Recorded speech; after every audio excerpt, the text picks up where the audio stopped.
Hello, it's Denise Sheehan wishing you a most joyful, blessed spring equinox.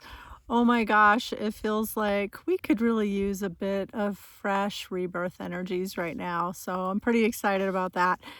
Trying to video here with the dogs with me. We'll see how that goes. They are spunky. Anyway, so I wanted to come together to talk about navigating the dimensional shifts and what that has been meaning for me. So even in the chaos of these times, I really feel the glimmers of ascension and our conscious evolution. I feel the energies coming through so profoundly, and I feel like they are so mighty. And I'm really becoming more and more aware, and I feel like others are too, of how we're navigating the multidimensionals with each step and with each breath. And, whether we're conscious of it or not, there's a lot more happening behind the scenes than we can probably imagine or really comprehend with our ordinary minds.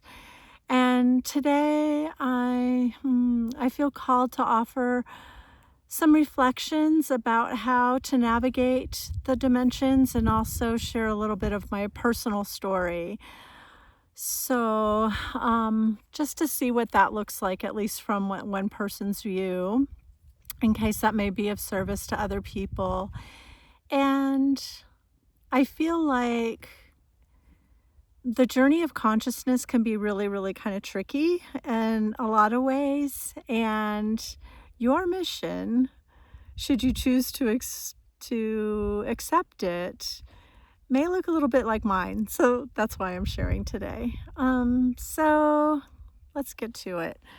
So it's a paradox in a way, in my experience. Like some days I can be feeling so weighted down by the energies of all the things that are happening in the earth and the news and all these things, and I feel like I can get really bogged down with my own fears that get activated at that time. And really that's a gift, because every time I become more conscious of one of the fears that I'm carrying, it gives me an opportunity to do the deeper dive into healing those fears. They're a call to awareness, which is really, really beautiful.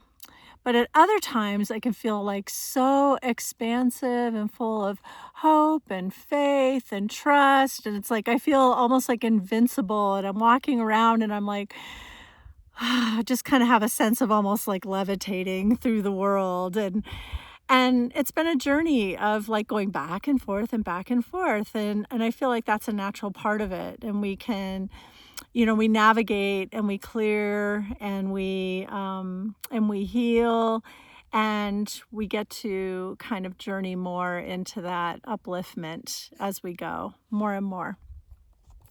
And I feel like my dream time has been really powerful in helping me to navigate like the deeper awareness of what's happening. And so when I can remember back in like 1921 to 23, I think it was, in my dream time, there was like the weirdest phenomena going on to me, because I'm not very mechanically apt. But I felt like almost every single dream was about like building some kind of an infrastructure. It was like being on a construction site and building the skeleton of great big huge buildings that were so vast and expanded way, way, way out. And there were so many of us contributing to these buildings, and I really felt like it was like the infrastructure for the new paradigm. And metaphorically, because my mind couldn't grasp what that would really look like, but that we were just all pitching in and we were building and we're spending our dream time doing this really important work to almost create a new infrastructure that would be in place when the world we know begins to collapse, and which we're already seeing it do, and that there would be like another invisible structure behind the scenes that would be there to begin to build the new, so that we wouldn't be left without anything in the meantime. And so I take some comfort in that.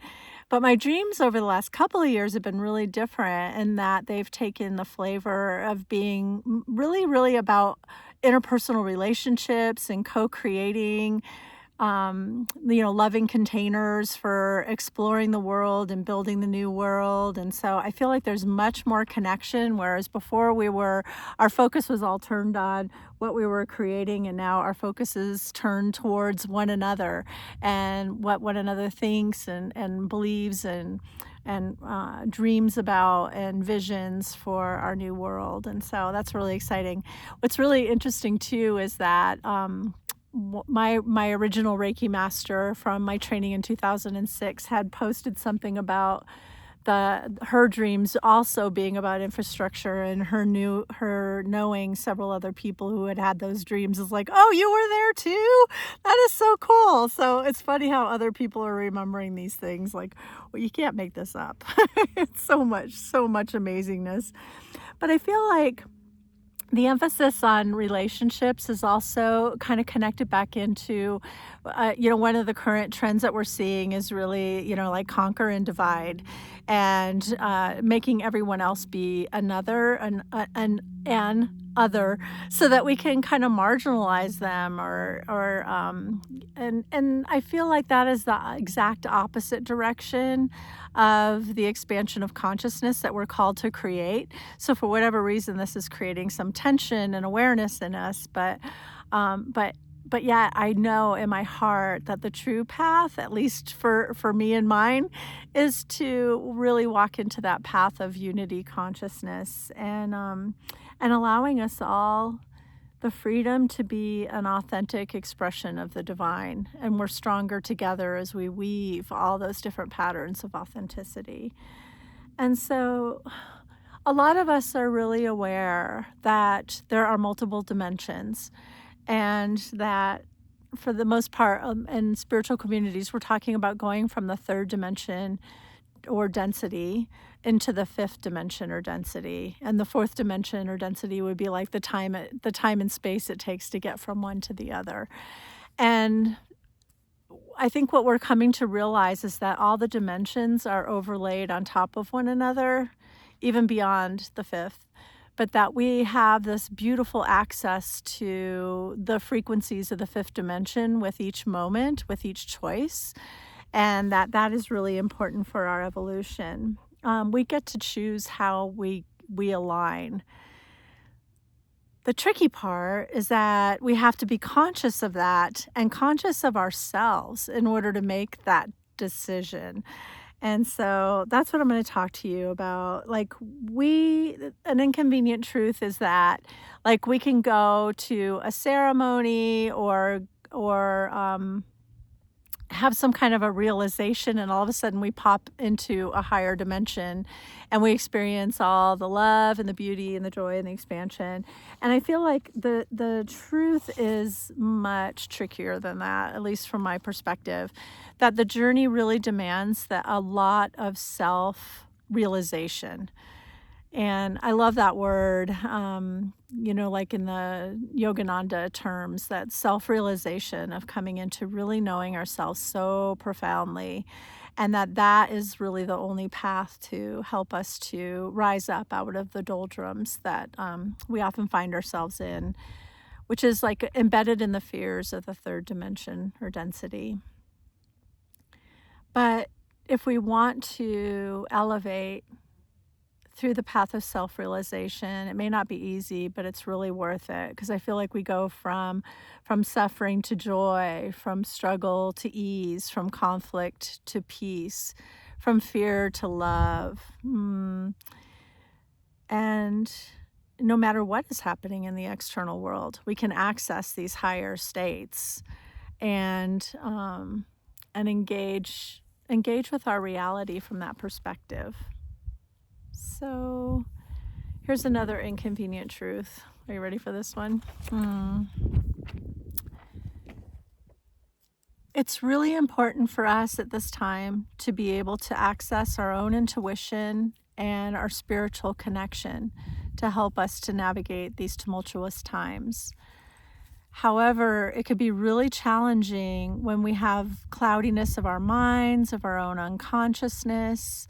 It muddies our sight and our knowing. And I really, like, through my path of life, I've learned everything that I really want to know about unconsciousness, although I'm not done. But I know all about numbing out with food or substances, about self-sabotage, self-recrimination, of experiencing conflict within myself and also with others and with my reality. And so I know how painful that is, and also how tempting it is, and how supported it is by our consensus reality, by our cultural norms. And so, but in the path of really turning to face all of these really challenging conditions that I have gone through in my human dance in this lifetime, the grace is that I really came upon the realization of my core wound, which is the wound of unworthiness, and where that came from by recovering childhood memories that have been lost to me for a long time. And the journey is called shadow work, which is making the unconscious conscious, much like me going through that journey of remembering the things that I had so much pain around that I had buried them.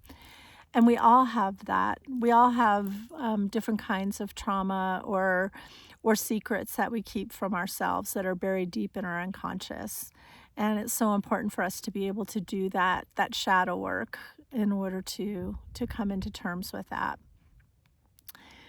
So shadow work is not necessarily the easiest path. I think it's really essential, but it's not for the faint of heart or for spiritual wimps. Not that you can really get out of it, but it's like more like a heroic journey where we do that deep dive into the hidden places so that we can become free of our unconsciousness, our self-sabotage, or even like the hidden agendas of our egos. And in doing so, we become the healed healers and the healed heroes who are able to consciously contribute and co-create the world of our becoming, or the beloved new earth that we're seeking. And so I am going to be doing a workshop on this next month on April 26th and 27th. And it's called Shadow Discovery and Protection for Reluctant Healers. And so it'll be a way to explore, like in a safe and loving container, that journey into our deep psyche and see what's there. And it's for me, I feel like it's a lifelong journey. Very few have finished that task. And hats off to them. I'm not there yet, but I'm still enjoying the journey and learning more and more as I go. So here's the more personal part. So in my work as a coach and a healer and a teacher, I've learned that I'm not really unique in the core wound that I carry, which is the wound of unworthiness. But the wound, it came to me traumatically, I guess it goes without saying, but it's pretty much guided every single choice I've ever made in my life. And it's also been such a gift because I feel like for those of us on a shamanic path, especially, or many, many healers, we get to explore or experience like deep trauma in our lives because it teaches us so much about the human condition, about compassion, about how to heal the deep, deep wounds that can happen. And so that we're able to come into empowerment and freedom to really embody our authentic selves. So here's a dog. Thanks, dragon. So let me tell you a little bit about where I came from. So I lived in a family that was really bogged down with a lot of addiction. There was a lot of child abuse and neglect, being left alone as an infant and things like that, where nobody was there to meet my needs. And there was domestic violence. There was a lot of intervention from law enforcement where I remember the officers coming in to the house, and I would try and hide my sister and I behind the couch, but that they would tend to find us. They knew we were there anyway, and we were really young, like 2 and 4, 1 and 3, things like that. And so,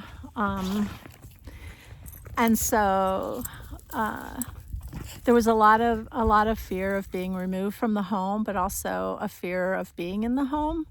And that was really a really kind of a hard thing to live with. So there was already a lot of uncertainty in my world. And then this is like kind of a scary story, so trigger alert. But one day, my parents had matching Corvairs, a red and a blue one. And a Corvair was like a little sports car. And they were really cute and fast, and they were loud. Like they revved really, really hard, from what I remember. And so we were visiting some friends. My dad had gone down earlier in the day. He was a carpenter, and he was doing some work on their house, on some people's house that we were really good friends with. And after they got done with the work, my mom had driven us there. I'm trying to do some behavior modification here. You guys, hush. So they ended up spending the evening there quite a long time, and they were really, really drinking a lot.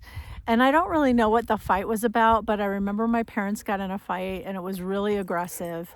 And so they decided that they were going to leave. And I remember that the people we were staying with at their house, they were like begging my mom not to get in the car, that she was too drunk, that she needed to stay over.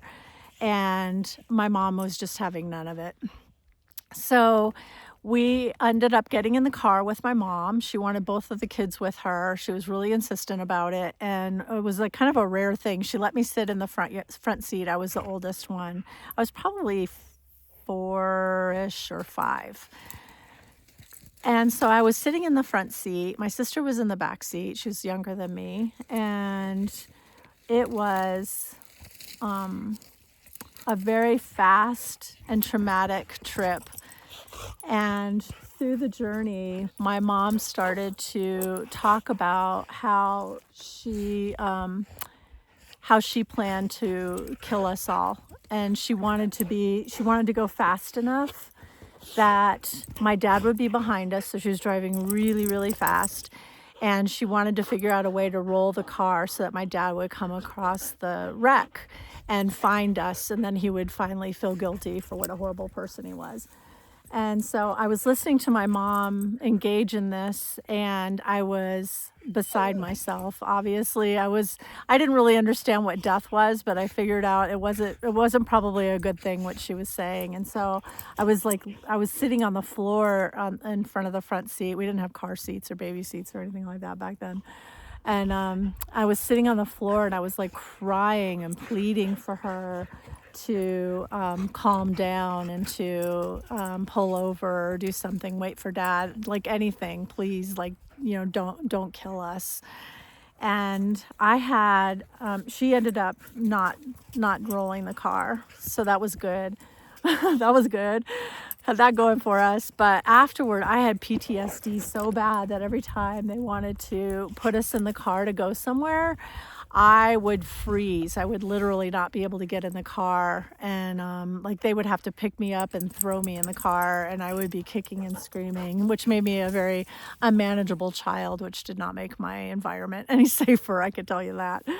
So there was just a lot going on. And really what I took away from that is that the people who are responsible for keeping me alive have never really been all that committed to it. But at this point, they are, absolutely detrimental to my health and well-being. And I don't really have anybody that I can count on to help keep me safe in the world. So what I took away from that story was that I was unworthy of love or protection or safety, security, let alone like happiness and joy. And so I really had carried that wound through my whole entire life. And it definitely influenced all my choices, which has not been very convenient. Well, these dogs are crazy. They were just resting for a couple hours. So it is. So what happened as part of my path of healing myself is I prayed to God. And I was like, I don't know what I need to feel. I don't know what I need to feel better, but I really need help. That's all I know is I need help. And after that, slowly I began to like calm down and feel a little more confident and grounded. And I realized during the days that I was having this sense of like deja vu. And then eventually I realized that I was actually dreaming each day before it would happen. And when I realized that, I would just spend some time in the morning collecting my dreams and going through them, and I was like, "Oh, okay. I can be with that. I can be with that." And then I just kind of like floated through my days feeling like I was okay. I was okay. And that gift lasted for quite a while. And I was really, really grateful for that. I still now and then have premonition dreams, which is very cool. But I don't need them like I did then. Well, I have a lot of compassion for my parents and my family of origin. Obviously, we had a lot of healing to do, but being born in the early 60s, before there was like a big expansion in consciousness or the beginning cusp of it, but there wasn't really any resources for addiction or for mental health issues or things like that. And I realized how taboo that would have been anyway for them. They really just didn't have the resources to be able to cope with being parents or even being partners. And so I learned so much about what love and marriage is by what it is not. And it turns out that in the ego view, that's really common. I feel like a lot of spiritual people, starseed shamans, I feel like a lot of us are born into families where we really do not belong. And we do learn about who we are from like the contrast of the models that were given in our lives.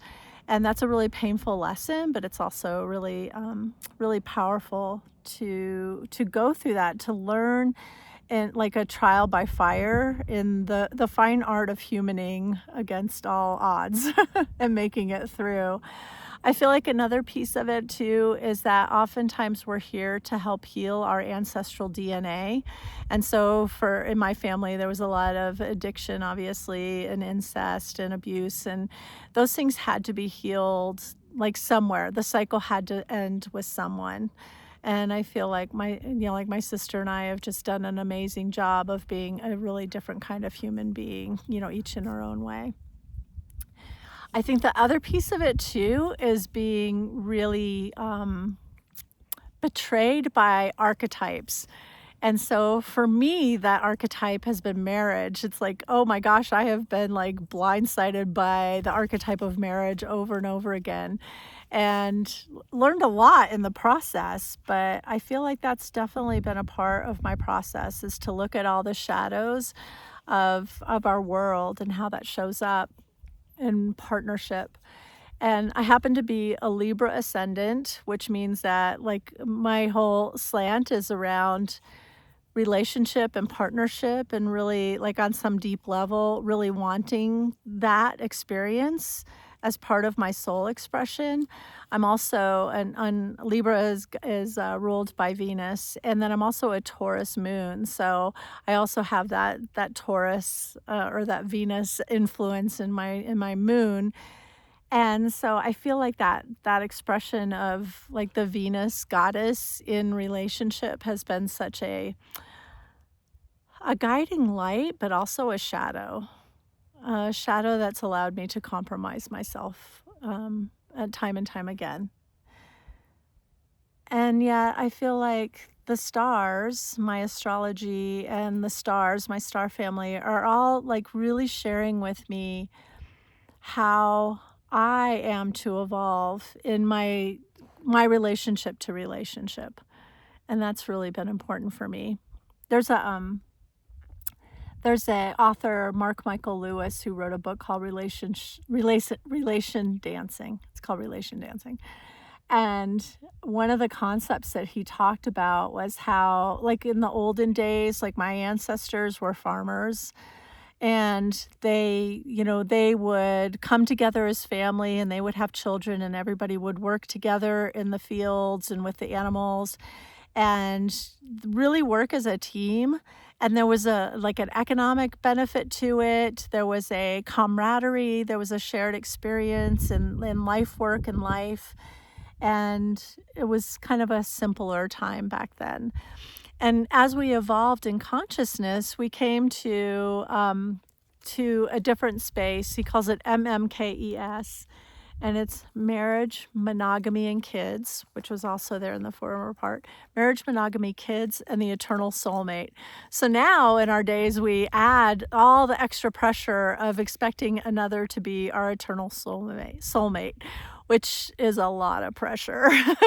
We're complex beings. We're always evolving, each individually, and it's not necessarily the easiest thing to always evolve in the same direction and to evolve into the same values and paths. So I think that is a really cool thing to explore. So in my own path, I've gone from, monogamy as a default, not something to question, to exploring polyamory, which is like ethical non-monogamy, being open to multiple loves. And that also has a lot of trials, but a lot of learning and growth. If it is done well, it's very traumatic if it's not. I've been there, done that with all of it. And so learned a lot of in that, and for me, a lot of relationship has been exploring my own sovereignty and my own safety and doing it for myself, not expecting it to come from anyone else. And yeah, I feel like the unworthiness shadow, I'm going to call it that, my original wound of unworthiness, I feel like it activated in me an energy of wanting to be a savior, of somehow overcompensating for all my perceived deficits by being something more somehow in the world and to other people. And so there was almost like a visible ledger, like always wanting to be the one who would give the most. And I am a natural giver. And so that became a fairly easy thing for me to just maintain. But also it can be very devastating if the giving isn't also met with some giving, too much taking, and it turns out, you get really, really drained, and that is not good for anybody. So, when I began my shamanic studies in 2012, around that time, I started to explore really about how the savior archetype was showing up in my relationships, whether they be personal or professional, and shining the light on that. And I feel like that savior archetype it's so powerful. And there's the thing called the Cartman drama triangle, where we look at the roles that we play either as savior or victim, and also as perpetrator. And we can never just be one or the other. So all the times that I was showing up feeling like a savior, I had to do the deeper work of discovering where I was also victimizing myself or other people, because there's other people too who get victimized. And also where I am, where I'm a victim or perpetrating. So you can't just be one. So I'm not like, yay, I'm a savior and everybody else is something else. It's like, no, I'm all of it. I'm all of it. And I had to face it, and I still have to face it. And I really feel like all of that awareness and really coming into conscious awareness about that triangle has helped me to navigate each moment with more consciousness about how to step completely out of that triangle and how important it is to do that in order to have healthy relationships. And I feel like now I'm in so much more of a witness consciousness again, almost like where I'm stepping out of any and all routines that I've ever had in my life around relationships so that I can explore in completely new ways how to navigate them. And there's been some stumbles and falls and tumbles and bruised knees and and also some moments of elation where it's like, "Oh, okay, yeah, I'm figuring some stuff out." And if anything, I feel like my awareness around shadow work as an evolutionary path has just expanded like crazy over the last decade, and even just in the last couple of years, since 2020, when the shadows started to become so much more prevalent in our awareness.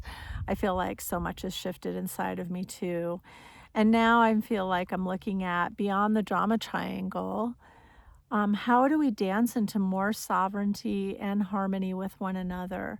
How do we let go of needing to control anyone or anything and yet still absolutely stand in our empowerment? Lots of room to explore there. And it's very exciting, says the dragon who's eating junipers. So, I feel like the shaman's path, my path, is really one around the hero archetype. And the hero is not the savior, they're not the same thing. And I have much more exploration to do on this. But the hero is really one who hears the call of spirit. And before they can take any steps towards that call, there's the part where they have to confront all their fears. And that can look different for everyone. There could be, the environmental activist, the social justice advocate, the, all the ways that we can show up in love in the world and service in the world. There's a million expressions of that. But for each one of us, our expression will invite a special wounding or preconceived awareness that a fear that we will have to overcome in order to be able to step into that path. And heroes don't try to save anyone, even ourselves, from our own consequences. We let people learn their own lessons. We can hold the lantern, but we always honor the free will of other people. And that is very much like our spirit guides. They don't intervene without permission, and it's really important for us to be like that too. I feel like so many of us are like in spirit guide training right now. Yeah. So those are some of the things I've been learning. And then I came into the awareness the other day of how it feels to live in wow. In wow. And like this total overwhelming awe for the human experience and for all the things we're learning, for the way that our challenges help grow us, for all of it. And I know like in some cases, wow is like more like a WTF for what is happening in the world. What the? And and that there's that too, but you can always kind of hold it with a bit of wonder, like, wow, how is this gonna turn out? I can't imagine. So I feel like that is a big piece of where I am. And it came up at a session. The other day I was doing a healing session for somebody and brought in the concept of wow and awe. And then in the session, there was an instrumental Led Zeppelin song that came into the playlist. And it was like, oh my God. And it was like heartbreakingly beautiful to listen to the music and just feel the vibrations of it. The song was Going to California, but as an instrumental, and it was just breathtakingly beautiful. And I love that. And then somewhere like Dragon started singing. So it's like, oh, there we have our vocals now. There's Dragon. He's like, I'm making my cameo. So I feel like there are so many moments of wow in my life, and I'm going to share some of them with you. But then after exploring this for several days, yesterday I was listening to somebody give a presentation, and she mentioned glimmers. And I was like, that's what the wow is. It's a glimmer. So there's a social worker named Deb Dana who wrote a book called The Polyvagal Theory in Therapy, Engaging the Rhythm of Regulation. And I thought it was just so fascinating that the synchronicity of that. So in shadow work, we often say we feel triggered. When something happens, we're confronted with something that makes us all of a sudden go into like a fear response. We call that trigger. And those are like the biggest clues that we have some deeper healing to do, but they can be a very inconvenient truth in the world when all of a sudden we're confronted with something and the rush of emotions that comes from that. And oftentimes we'll have the fight or flight or fawn response as a result of that. So that's a trigger. And Deb Dana talks about how glimmers are the exact opposite of that. They are small positive experiences or cues that promote feelings of safety, calm, and connection that help us to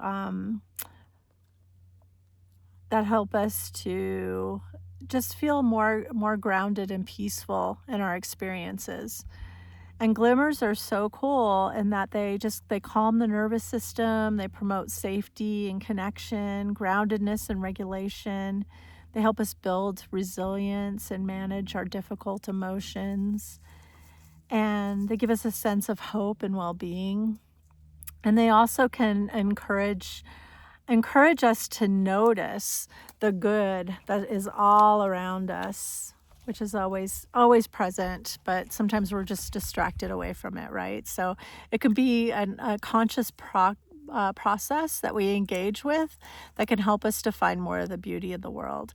And so I was just kind of thinking about some of the things that really bring me wow moments or glimmers, and it can be like skyscapes and sunshine, getting to sit outside. It's not warm exactly, but getting to sit outside on this beautiful spring equinox day. The feeling of a warm mug of tea or coffee in between my cool hands in the morning when I wake up. Affection from friends or family, or from my furry friends, my family. Foods filled with flavor and vibrancy, feeling that energy in my body. And when I'm journaling in the morning, I love to have some incense, and I also will often put a few drops of essential oils on my robe collar, and that's just like getting to smell all that beautiful energy in my space like that. It's just so lovely. I feel like glimmers come in art and music. Anytime I do ceremony, any awareness of the mythic or the mystic in our world, all those aspects of our world are so powerful. Synchronicities and all the myriad of ways they show up, and like they kind of bring a smile of knowing, oh, thank you, Spirit, for bringing me that confirmation or that validation or that insight that I've been really craving. And they also bring us those sudden glimpses of hope and faith that grace us beyond comprehension sometimes. It's like, oh, gosh, there's a lot to see here that is disturbing, and yet we can feel that overlay of the fifth dimensional reality or the new earth, and all at the same time. And it is so beautiful and powerful to be able to be multidimensional beings and really embrace all those aspects of our reality. So I welcome you to share whatever insights come through for you below. What are your glimmers? What are your wow moments? And yeah, really excited for you to join me all the way through this. Please like and share this video if it calls to your heart. Subscribe to our channel. And the dogs are going crazy again, so I love you. Thank you for being patient with us. Love you so much.